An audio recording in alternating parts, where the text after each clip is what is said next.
It all kicks off in what looks like an ancient forge, just packed with weapons. There we see our guy with a look of pure exhaustion and misery on his face. He's staring down a sword that's glowing with an extremely powerful golden light. But despite his fatigue, our protagonist looks furious and incredibly determined. Then he lets out a scream with all the strength he has left.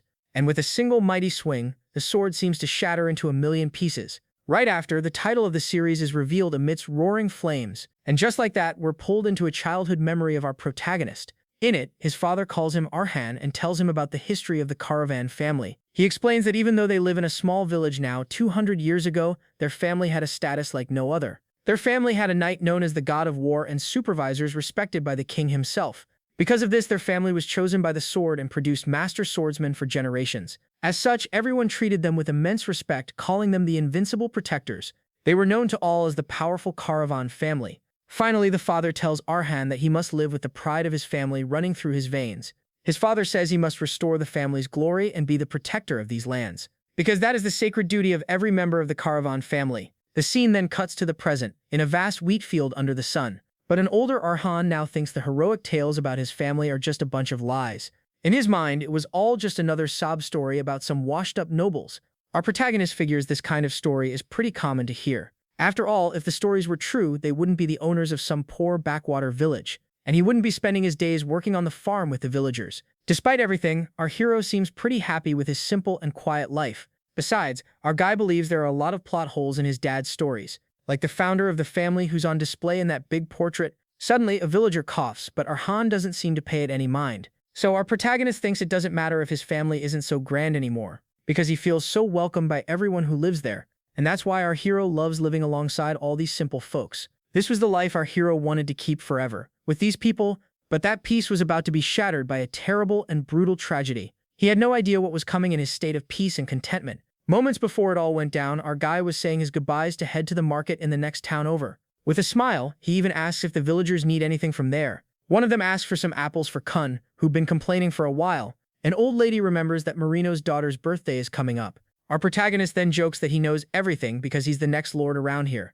And so he heads off to the city while everyone wishes him a safe trip. Our hero felt so happy and fulfilled living with these people. The sun was setting on the horizon, and the breeze rustled the beautiful wheat field. Meanwhile, the villagers were chatting about how Arhan wasn't like the other nobles. A moment later, one of them says they should get back to work before it gets too late. But suddenly, that same man is struck by an arrow, right in the face.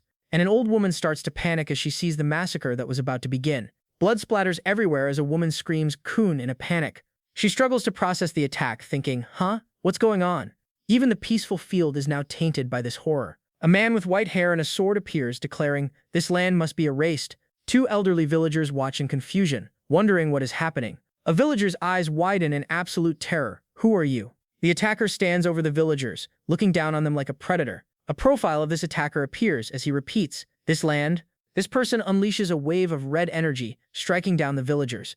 The attacker's face is cloaked in shadow, cold and unemotional. He walks away, repeating "must be erased," and moves on. Apples and a doll fall to the ground, just as Arhan is rushing back to help. His gifts hit the dirt as he takes in the scene, wondering what happened. Arhan looks at the massacre, stammering, everyone. What?" He stands alone, wondering why. Why is everyone gone? Arhan is completely paralyzed by the sight of his butler, seemingly lifeless right in front of him. But in reality, the butler grabs him in a tight hug, begging him not to look at the scene. He holds the boy tightly, trying to shield him from the horrific sight of the massacre. The butler cries, thinking this can only be a terrible nightmare. Meanwhile, our guy desperately screams for the villagers who were attacked. He then realizes that the killer has finally reached them. The mysterious man appeared, saying the Caravan family would be erased, and in just 10 minutes he caused an unprecedented level of destruction in the village. The killer came out of nowhere and attacked the residents with total indifference. In that short time, he took the lives of half the people in that place. The swordsman destroyed everything with his blade, showing no mercy for the innocent. He just stood there, amidst all the chaos he himself had created. The man even said he was just following orders from a superior. And just like that, half of the Caravan village was wiped off the map, leaving no trace. All because of a single disaster, a merciless sword master. Night falls over the Caravan family mansion, revealing a grim scene. Inside, the unexpected disaster has left a trail of destruction. Our protagonist stands in shock next to one of the bodies on the floor. He can barely breathe from the horror of seeing such a terrible sight. His gaze sweeps across the hall, seeing more loved ones who are now gone. Arhan then collapses in despair, screaming with all the force in his lungs. But suddenly, a familiar voice shouts his name amidst the chaos, and he sees his mother, a single glimmer of hope in the darkness. She runs desperately toward her son to protect him, and she hugs him tightly, relieved that he's safe and sound. For a brief moment, his mother's embrace brings a sense of relief. Our guy clings to her, still in shock from everything that happened, but then our hero realizes that something terrible is still unfolding. He sees his father kneeling on the ground, wondering why there is so much pain. Because the tragedy that devastated his life was only just beginning. Turns out, the swordsman didn't harm Arhan's parents, he just gave them a message. He said he would be back in 1 month, leaving the two of them utterly desperate, and he threatened that if they wanted to live, they had to get out of there. Arhan's father then wonders why this was happening to them.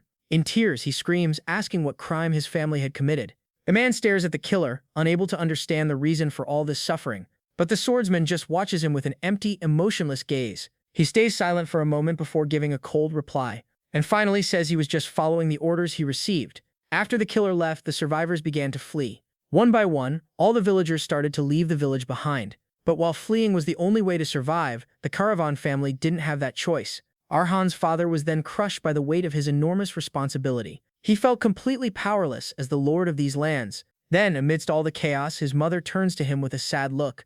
His mother then says she has prepared a carriage for him to escape with the butler. Our guy gets desperate and says they all need to go together. But she explains that his father can't run from his duty as a lord, and as his partner, she will stay by his side until the very end. Our protagonist begs his mother not to leave him behind. She then reveals that his father's stories about the noble family were just a bunch of lies to fool him all this time. That's why she asks her son to make a very important promise to her. She asks him to never pick up a sword and to survive at all costs. Furthermore, he must not think of revenge and just live his life. At that moment, the butler arrives and announces that the carriage is ready. She then orders the butler to take Arhan as far away as possible. The butler grabs him tightly while our hero struggles and cries. His mother watches him with a sad look as he screams for her. Our guy is dragged away, screaming desperately. Our guy tries to reach for his mother one last time but is carried away. With tears in her eyes, she says goodbye and tells him she loves him very much. Meanwhile, inside the mansion, moonlight streams through a window. And in the office, Arhan's father is completely broken and without hope. But then his wife enters the room to be by his side. The man is all beaten up and seems to have accepted his cruel fate. She then hugs him tightly and asks him not to suffer alone in that moment, and promises that at least until the end they will be together as always. Far away, the butler drives the carriage through the dark forest. He says the pain is great but asks the young master to hang in there. The butler explains that the killer is a calamity, a natural disaster. Therefore, Arhan must accept the tragedy and forget if he wants to keep living. After all, his parents would surely want him to survive at all costs. But suddenly, the butler turns around, startled by a strange noise. It turns out our hero is tearing through the canvas to escape the carriage. Our hero runs back through the dark, dense forest, thinking he can't just run and leave his parents behind. With a look full of rage, he refuses to abandon his family. So he runs as fast as he can, back to the mansion. After all, the swordsman is just one man. He can be defeated. That's why he spent the whole month preparing a deadly poison. Arriving at the mansion, he gets ready to protect his family. But our guy stops dead in his tracks, shocked by what he finds. His eyes widen at the scene of pure horror before him. His father was lying on the ground, lifeless and covered in blood. And worst of all, his mother had been hung from the flagpole. The killer calls him a fool for coming back to this place. He then asks if our hero came back to meet his end. The man is irritated since he had already shown him mercy. Seeing all this, Arhan lets out a scream of pure agony and pain. The only thing left was his mother's body on the cold ground. Our guy stares at his mother's lifeless face on the cold, dirty ground. Then, blinded by rage, he grabs his crossbow and yells that he's going to finish the killer. He fires the poison bolt while screaming for the man to just drop dead. With all his might, our protagonist shoots the arrow toward the enemy. But tough luck for him, the bolt is easily blocked before it even gets close. The small crossbow that was his only hope falls to the ground, completely useless. Seeing his plan has failed, our hero falls to his knees in pure despair, and he begins to feel suffocated by the pain of losing everything he ever loved. The killer then notices that our guy isn't even 18 years old, so he tells Arhan to consider himself lucky and to just sink into his despair, and he threatens him, saying that not a single trace of the caravan family will remain. Furthermore, he warns that if Arhan continues the bloodline, he will find him again. The killer then leaves, leaving our hero alone with his pain. Arhan stays kneeling on the ground, crying, with no strength left to get up. Finally, he hugs his mother's body, feeling utterly pathetic. With his mother's body in his arms, our hero cries endlessly. He couldn't do a single thing to stop that horrible tragedy, and it was on that day that our protagonist lost absolutely everything. 1 year has passed since everyone was buried in those lands. During that time, he prepared for his revenge against the strongest blade on the continent. The man was known for being a righteous guardian who protected the peace of the kingdom. His name was Carlos, the master of the 10 swords, and he took everything from Arhan. But it was all still a huge mystery to our guy. He wondered why his family was attacked and what secret they were hiding. However, one thing was certain amidst so many doubts and questions. The lives of everyone from Caravan Village would never come back. But suddenly, our hero sees a strange light coming from one of the rooms. He then wonders if he's finally lost his mind from all the stress. However, his eyes widen when he sees that the light is very real. And in the middle of the room, a magical sword was glowing with an intense blue light. Then, something unbelievable materializes right in front of our protagonist. And a powerful voice tells Arhan Caravan to show proper respect because his legendary ancestor was here introducing himself to his descendant. The thing he thought was a lie was manifesting itself as a spirit. Our hero then remembers something he heard about psychological trauma. He recalls that people who suffer from very severe trauma can sometimes end up having visions, but this seemed way too real. The spirit then says he can feel the great turmoil in Arhan's heart, and asks if he's afraid he's finally gone completely insane. Our guy remains silent, completely shocked by the situation. He then asks if the spirit is really the founder of his family, and the man confirms he is Liam Caravan, the strongest swordsman in history. Knowing this, Arhan questions why he only appeared now. And finally, he screams in desperation, demanding an answer to his question. Our guy furiously yells at the spirit for only showing up now. Liam Caravan, however, remains calm and simply stares at his descendant. Then he says he needed to confirm our hero's determination. That's why he watched his obsession, never putting down the sword for a single day. He also followed his grueling training and his dedication. All this despite Arhan having a trivial and hopeless amount of talent. But his will for revenge never wavered, not even for a second. Liam then says that the answer to his question is quite simple. The hatred in Arhan's eyes has finally reached the depth he was waiting for. And besides, his own patience had also run out. His desire for blood, to destroy whoever attacked his descendants, was immense. After all, there is one absolute truth in the history of this continent. Only a swordmaster can defeat another swordmaster. However, Arhan could never reach Carlos by training alone, because a swordmaster is a transcendent being that few can understand.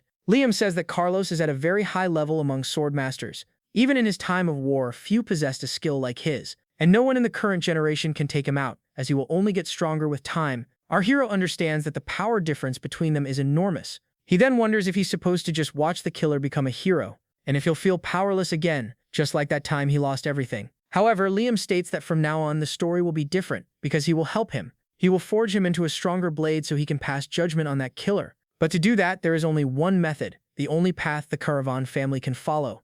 Our protagonist needs to devour the sword of his legendary ancestor, because he is the descendant who inherited the famous and powerful blood of steel. The scene then takes us to a forge filled with weapons of all kinds. In it, a sword is heated in the blazing and intense flames, because the Caravan bloodline is a rare mix of human and dwarven blood, and so, our hero stares into the fire, exhausted but ready to begin. Our hero is in the forge, in front of the sword that glows intensely with heat. His ancestor Liam explains that this bloodline originated from him, a dwarf half-breed, and although the physical traits of dwarves don't appear, one ability was passed down. This ability is to consume swords and steal the memories and techniques of their owners, this being the source of power that allowed the Caravan family to produce masters for generations. Arhan finds it strange, as he's never heard of such an ability among dwarves. To him, this all sounds absurd and only serves to confuse him more. However, he knows he has no time to hesitate. He needs results. So, with great determination, he asks Liam to tell him how to consume the sword. The spirit explains that the method of consumption is actually quite simple. Our guy just needs to heat the sword until the blade becomes soft enough. And right after, he must chew and swallow the hot metal without hesitation. Our protagonist is a little spooked but seems determined to go through with it. He thinks he might be crazy or possessed by some random ghost, but if there's even a small chance of gaining power, he'll risk everything to get it. Then, with a shout, our hero makes up his mind and says he'll do whatever it takes. And without a second thought, our guy bites down on the hot sword, which shatters instantly. Immediately after, he feels an absurd amount of pain as the heat scorches his mouth. His hand flies up in agony as he tries to endure the excruciating pain. Soon, his entire body is engulfed in flames, and he screams in agony. What's left of the blade falls to the floor as our hero managed to swallow the steel. Then a bright light explodes from his chest, throwing him violently. Our guy flies across the room as the energy completely overwhelms him. He feels like he's suffocating from the power now coursing through his body. Tears and veins pop from his face due to the pain he's feeling. And then, in his mind, he starts to remember all his suffering.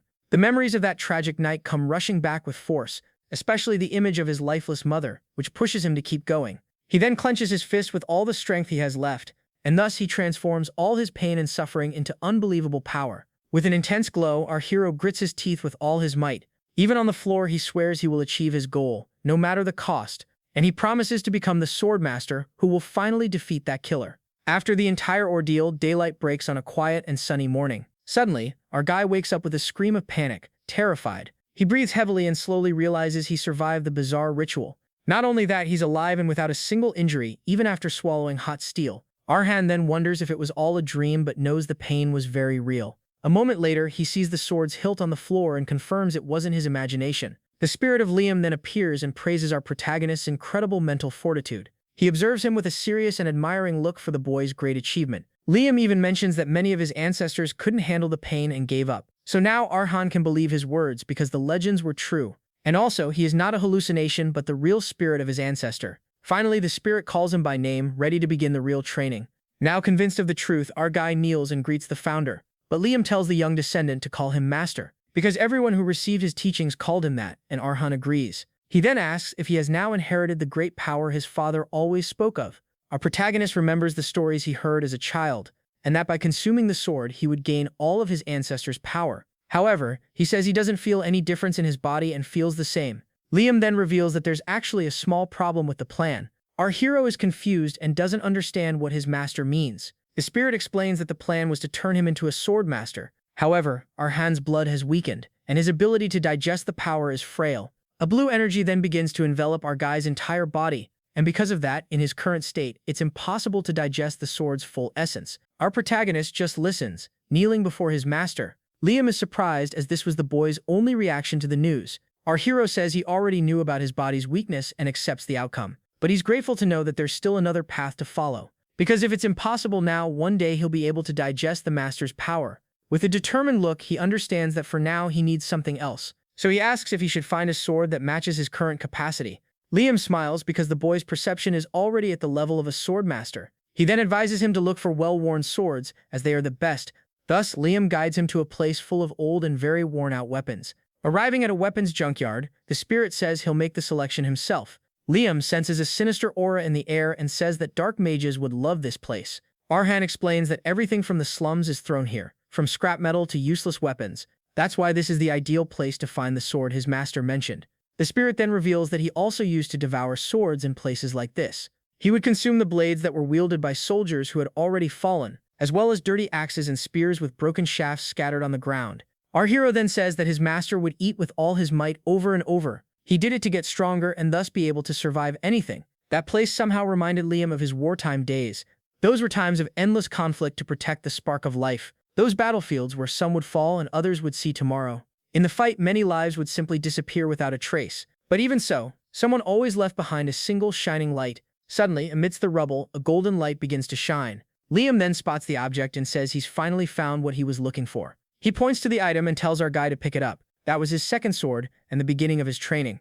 1 month later, in the same now abandoned mansion, someone comments. He says it's all clear as the place seems completely empty. Another thinks that if it were a trap, they would have been attacked by now. The most likely scenario is that some bankrupt noble is hiding out here. One of the intruders comments that the scent of nobles is everywhere, so they celebrate, thinking the job is going to be a piece of cake. But suddenly, one of them turns around, surprised by something he found, and with a malicious grin, he asks if a noblewoman really lives here. It turns out the man found a pile of new women's clothing.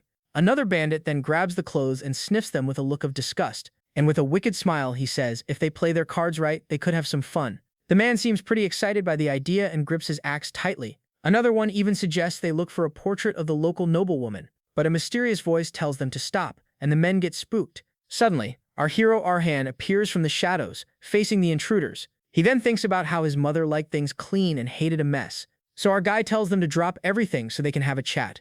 The bandits fall silent, not understanding what's happening.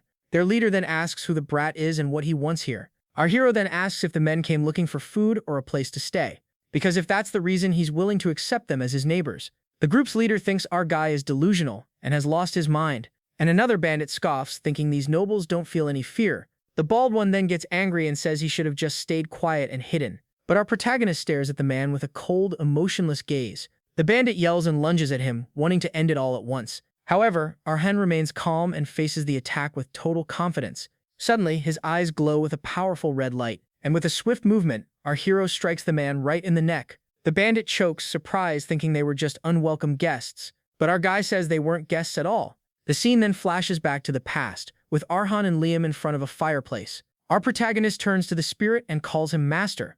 He then asks if that is the sword he really needs to devour. Our hero then says that it looks less like a sword and more like a needle, and if he tried to cut something, the blade would probably snap easily. But his master says that it wasn't made for cutting or crushing enemies. This weapon was made with a single purpose in mind from the very beginning. In a life-or-death duel, it's meant to pierce the enemy's vital point. With a single, precise, and quick strike, it ends the opponent's life. In other words, it was a sword made exclusively for thrusting. Our protagonist is surprised and asks if that's all the weapon is for. Liam then guesses that he's thinking a spear would be better. The spirit says his doubt isn't wrong, but he needs that sword. And for reference, its former owner defeated over 200 enemies alone. Liam and Arhan then fall silent as the fireplace crackles. And what's most impressive is that this person had a more delicate body than his. Therefore, our guy must show respect and devour the sword with gratitude. After all, the weight of the steel may be light, but its value is immeasurable. Liam says that within that weapon lives a life of immense weight and solemnity. Because by inheriting that woman's memories, our hero will gain many things. And so, our protagonist is drawn into the memories of the sword's former owner. The girl's last memory was of a mansion engulfed in flames, devouring everything. In it, a young woman named Melly wakes up in a bed, her face completely bandaged. It turns out her parents were reduced to ashes in the flames of that fire, and upon learning she had barely managed to save her own life, the child murmured something. She wished with all her might that she had gone with her parents that day. After losing everything, the girl went to live in an orphanage that worshipped the goddess of fire. The fire that was her curse was seen there as everyone's salvation. Because of this, the girl felt like she had never truly escaped the flames. With a scarred face and a broken heart, she felt utterly defeated. And the days that followed were filled with a peaceful, silent horror. At the orphanage, everyone whispered about her, calling her cursed by the goddess.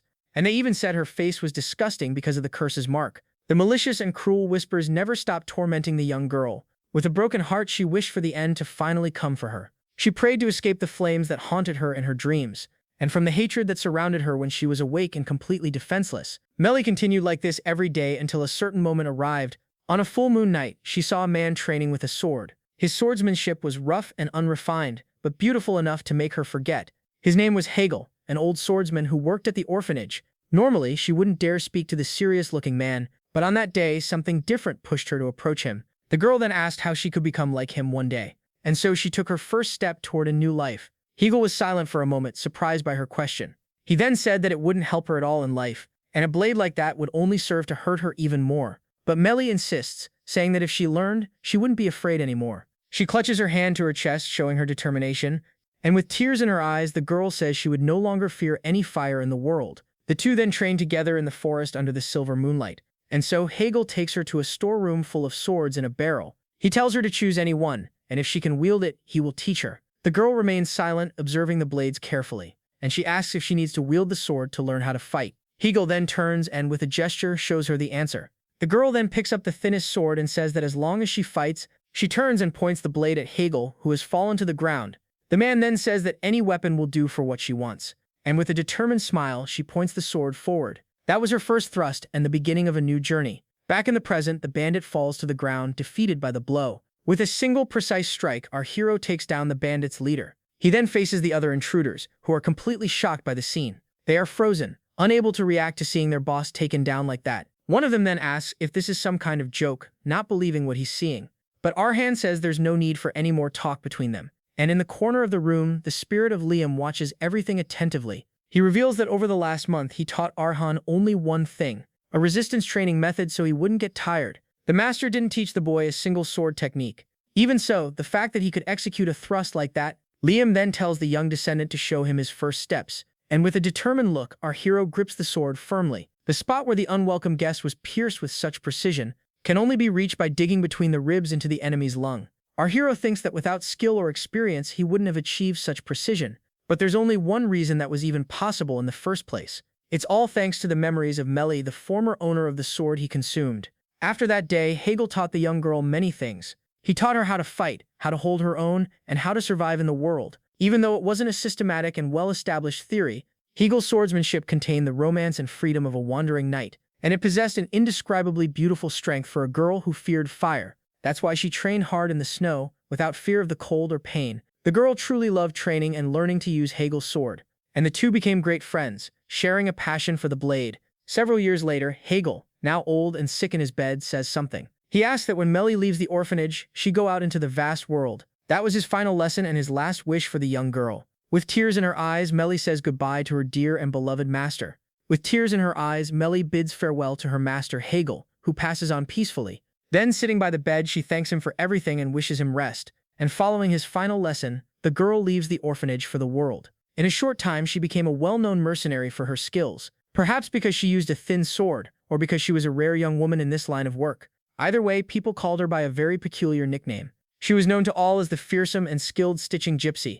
Back in the present, our hero understands what his master meant by digestion. The memories of Melly now flow into his mind, giving him all her knowledge. Meanwhile, the bandit on the floor begs for his life to be spared, but our guy just holds his thin sword with firmness and determination, and he ignores the man's pleas, preparing for the final blow. Blood sprays everywhere as the blade pierces the intruder's body. In his mind, Melly's voice tells him to finish it decisively. Finally, our protagonist kneels beside the body, as this was his first time.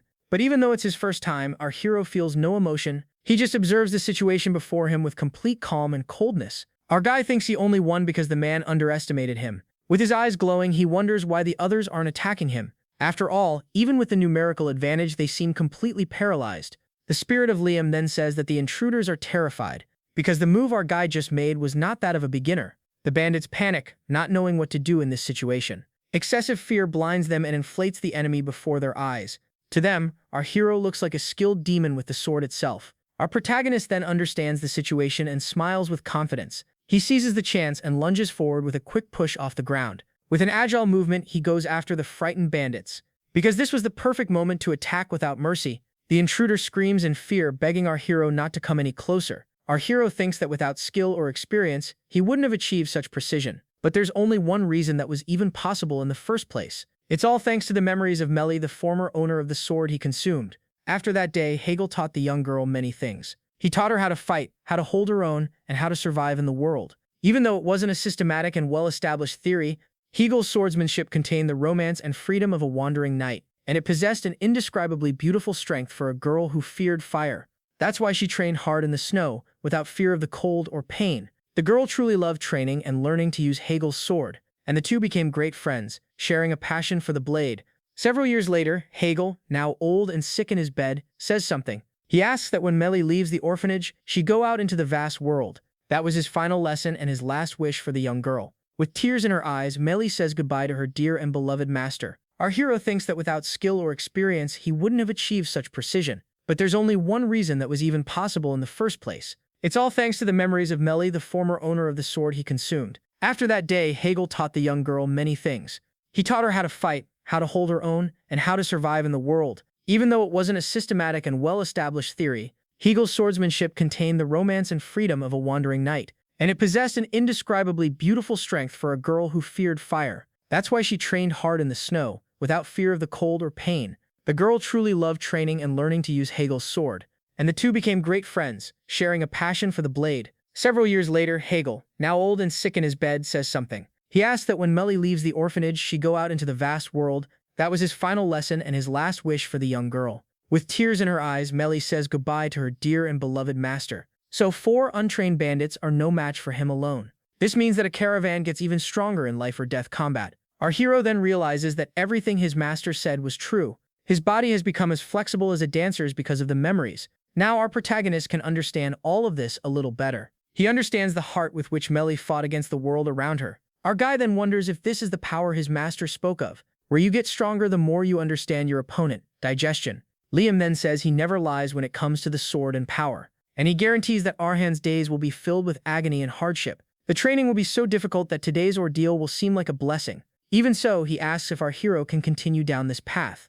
Arhan then clenches his fists and says that if he can land a blade on Carlos, no matter the path, he will press forward with all his strength. But suddenly he screams for his master with a look of pure panic. Our hero then does push-ups, exhausted, and asks if this is the right path.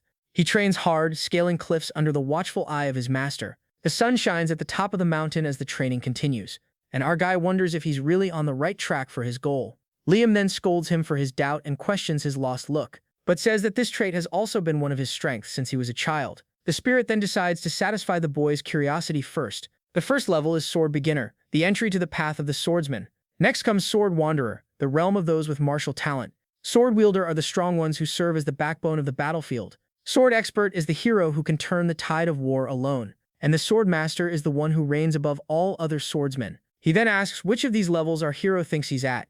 Our guy smiles and says he knows very well what his current level is. The prerequisite for a sword master is the manipulation of mana, but since he hasn't formed a mana heart, he doesn't even qualify as a beginner. Liam then praises the boy's self-assessment and confirms that he is correct. After all, this training is to lead someone like him to the path of a beginner. The ultimate goal of it all was the creation of a mana heart. Our hero is shocked and asks if all this risk is just for that. He hangs from the cliff, terrified at the idea of such dangerous training. Our guy says he doesn't know how it was in the master's time, but nowadays, you can create a mana heart with a potion, or with the help of a knight. Even nobles who learn swordsmanship for defense can form one easily. He then wonders why his master insists on such a difficult method. Our protagonist is exhausted and can't understand the reason for it.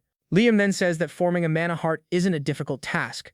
However, the power of steadfast steel resides in the blood of the Caravan family. The realm one reaches with a human heart is nothing more than the realm of humans. And if he wishes to reach the path of a swordmaster, there is something he must possess. Liam says he needs something that won't suffer a single scratch, a heart of steel. But there is only one way to forge such a powerful heart. One must endlessly push themselves to the brink of their end, forcing the body to create one on its own. Liam also mentions that among his descendants, few manage to go all the way, because the process is painful and horrifying to endure until the very end.